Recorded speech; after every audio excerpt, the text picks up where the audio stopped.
Hello, Slicey Dicers. This is Brian with another knife video for you. Today, I'm going to be reviewing the Worksharp Ken Onion Benchtop Angle Set Knife Sharpener. A whole lot of name.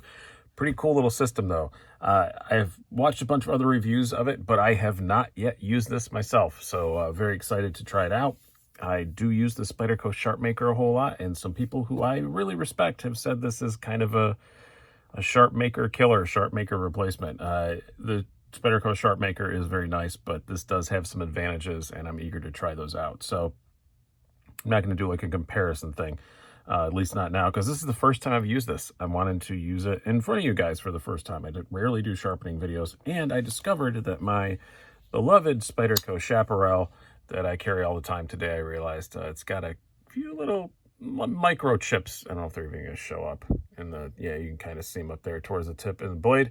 So, I haven't ever sharpened this thing, so let's give it a shot. CTS XHP, not a horribly difficult steel to sharpen, so it should go okay, but let's see. We're going to learn together, and we can find out more about this system. I did see from one of the other videos, I think it was Zach stuff. It's cool it comes in all this little case, but you have to remove these clamshell covers, because if you don't, the very well placed, very nice little rubber feet on the bottom don't touch. So if you just fold it out to 180, it picks the edge up. So it's better just to remove these. And as the name would indicate, you can set the angle. It does it with magnets. How do magnets work? I don't know. I love that meme. You have 25, 20, or 15. We're going to go 20 on this one, because I know that's pretty much roughly what the Chaparral is at. And you have 3 different stones on these cool rotating things. You have a coarse diamond, a fine diamond, and a ceramic. So I'm probably going to do all 3. I probably don't need to. Probably just the fine and the ceramic would be enough to take care of this. It's not a big deal. But then you just set it in there. Oh, and it also has a thing for serrations. I always forget about this because I'm never going to use it. But yeah, you just drop this on here if you want to sharpen your knives with serrations. I'm not a big guy in serrations. The only time that will ever get used is if I have to sharpen a bread knife or something like that. My usual EDC knives do not have serrations. I'm not a big fan. We're just going to put that aside. I'm not going to fiddle with that anymore. So it's kind of neat. You just turn these. They lock in. It's set at 20 degrees. I pick which one I want. It's pretty easy to feel which one is the coarse and which one is the fine. And obviously the ceramic is white, so that's not hard to tell. But I do kind of wish they locked in so you knew you had them dead even, and they don't seem to. I did fiddle with this a bit, but I haven't sharpened anything. I mean, I guess you can tell by the by the shape of everything whether or not it's straight, but it would be nice if they just went click, click, click instead of free spinning, so to speak. So let's bust out the knife, and all you do is like you do on a Sharpmaker or a one of the Lansky Turnbox, same kind of thing. It's the same exact principle. You just go down. Oh, maybe those chips were worse than I thought. It's kind of catching quite a bit in one spot there. There we go. Yeah, that was worse than I thought. Yikes. Good thing I'm doing this. You just want to go down as far as you can.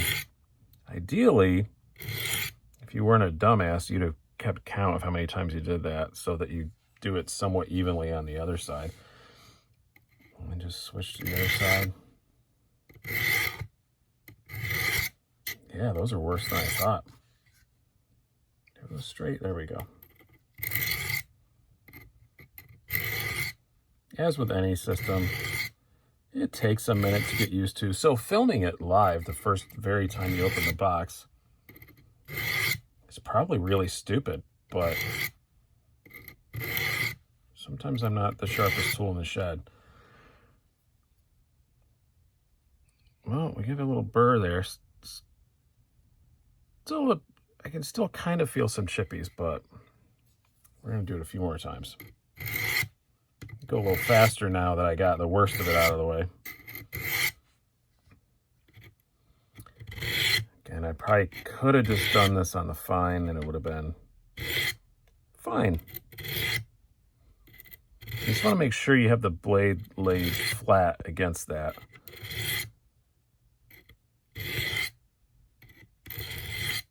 This is where you post in the comments about what I did wrong.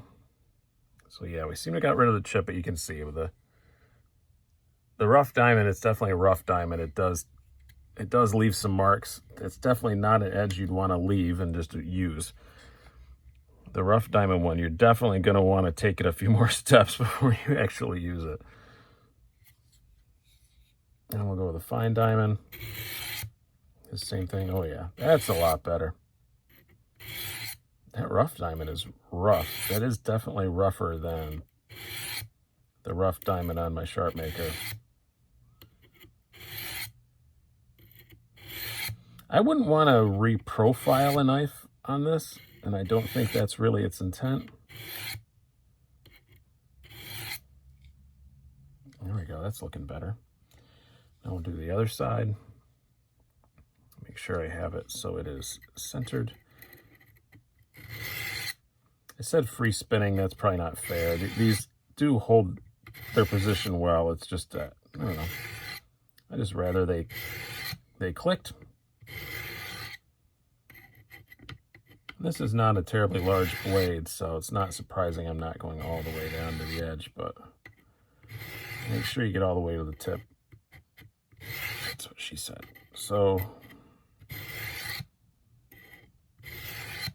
and again, a smarter man would keep better track over how many passes he did. You want to try and keep it even as best you can. Yeah, that's feeling all right. Hopefully the ceramic, I'm gonna do this one more time on these. Still feeling a bit rough on that edge.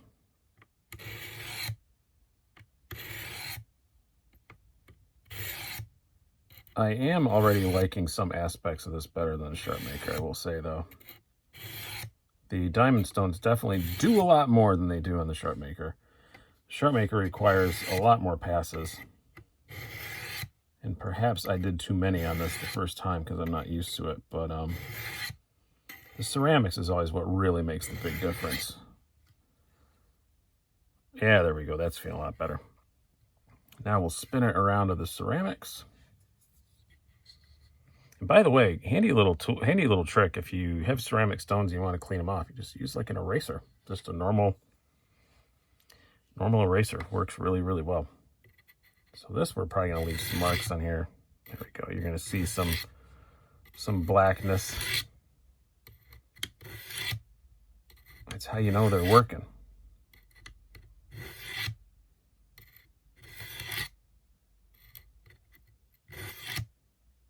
I'm just trying to make sure I get all the edge. That's why I'm taking my time up here at the top.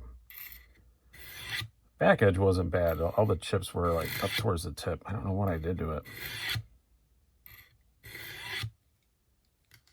I don't remember cutting anything bad, but it did open some packages this holiday season and probably caught a staple or something like that. And didn't notice it. You just want to hold that blade as vertical as you can and go down, which I don't know what the camera perspective looks like. I'm not looking at it because I don't want to cut my hand open on camera.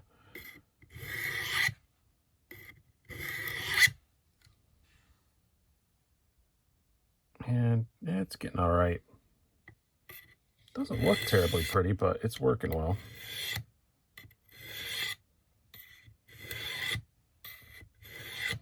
I don't know if I need to be holding on to it on top here like this, but that's what I'm going to do because, again, I'd really rather not cut myself in front of you guys. So I think on this blade, I got to give it a little swoop. It's all going to depend on your blade shape and stuff too, obviously. So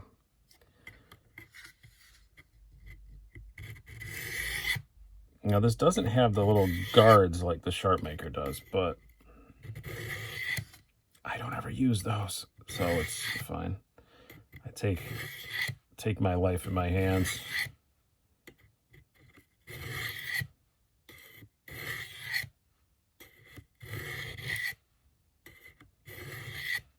Man, something sounds really grindy on there, but it's looking a lot better now. Oh yeah, it's feeling good.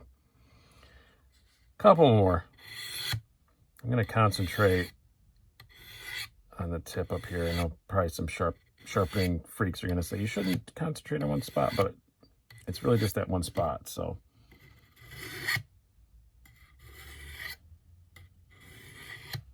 Everything else that I had that needs to be sharpened that I thought about using for this video are steels that are either super easy or kind of difficult, so I didn't want to use those.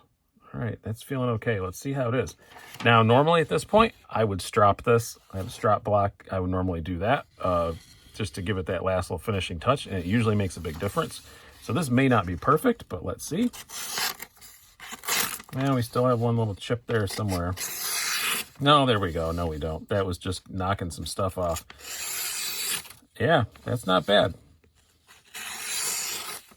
Not bad at all, I have to say. Just for going from chippy, it would not have done this at all. Just would have torn the paper apart a few seconds ago. So that's not bad for a quick little, how long we've been going here? 11 minutes. And with me explaining the system too, so it was what, 5 minutes of sharpening? Not bad. Yeah, no, we're catching. I still have a couple there back at the edge. Right back there towards the back. I know this is extremely exciting for you guys, but we're going to do some more because I want this to be right. So we're going to do some more. There's a little mark. There's a little bit right. You can tell on one side of the blade. One side looks better than the other. So we're going to go back to the fine stone. Let's give it a couple more passes there. Oh, that's the rough one. Whoopsies. There we go. First time using it, and I pull out one of my favorite knives. It's probably not the nicest thing to do to it, but no sharpening trail too makes it a bit more difficult. Yeah, then we'll hit the other one too, just a little bit. I just want to get it really good because I'm on camera. I feel obligated to do so. This is a really handy system though. Sharpening can often be a little bit of trial and error. Like I said, this is not something I would want to reprofile a blade on, but for stuff like this, and once the camera's off, I will strop it, but that would be something for another video. So if you don't strop it, it's fine for a working edge, but if you really want something that, you know, looks good. If I want something that looks good, I'm going to use my Viper Sharp and do lapping films and all that kind of stuff, but we're not doing that today. We're just trying out this particular system all on its lonesome.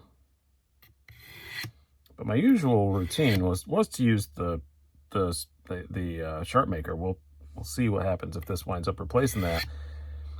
First impressions are that it might. It's definitely easier to use, but yeah, you just use a Sharp Maker and a strap block, and I'm done. I don't usually worry about having like mirror finishes and stuff. And when I do, I use an actual, you know, much more adjustable angle system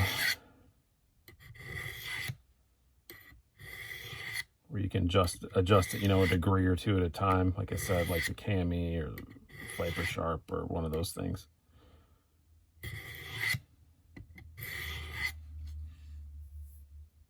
There we go. That feels better. Just needed a couple more passes. That was it. So let's give her another shot. There we go. That's better. Now I'm happy, as I just screwed up because I wasn't holding it right. There we go. All right, we're good. That'll be good.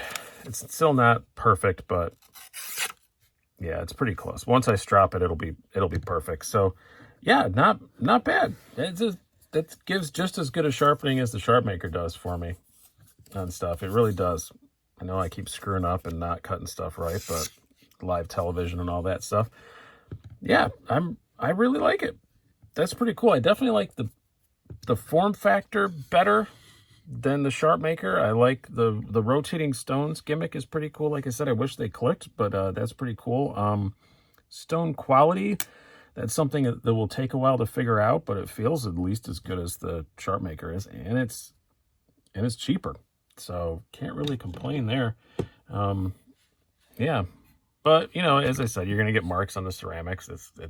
That's how you know they're working. Pretty neat. And then you can see how to restow it. Not hard at all. This thing is going to go back in here and probably not get used again for a very long time. So, and just fold the feet sideways, put it in there, put this side back on. Yep. Always fun to fiddle with plastic. This isn't ideal. There we go. And put the other side back on, as I'm going to jiggle the camera again. And boom, ready to put it away. Fits in any desk drawer, all that kind of stuff. Yeah, I'm kind of liking it. I'm going to keep using it for a while. I'm going to put the Sharpmaker away for a little bit and use this and see if my feelings change. Took a few more passes than usual, but like this is as a XHP. It's not the quickest steel in the world to sharpen. It's not horrible, but it's not the quickest. So that's not really surprised by that, to be honest with you, that it took a few passes. Would I try to sharpen like S90V on this? No. Like if it was really dull, no, I wouldn't.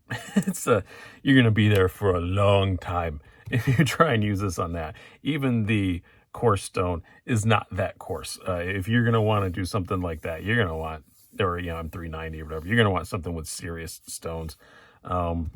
This is, again, that's what she said, but this is going to take a while if you're doing something like that. But just for touch-ups, and that's kind of what I try and do. I try and keep my knives like fairly sharp, and I just do quick little touch-ups. I think this thing's pretty cool. And for 50 bucks, man, that's not bad at all. It's definitely worth a shout. So hope you guys have enjoyed this. I've been Brian. Have a good one.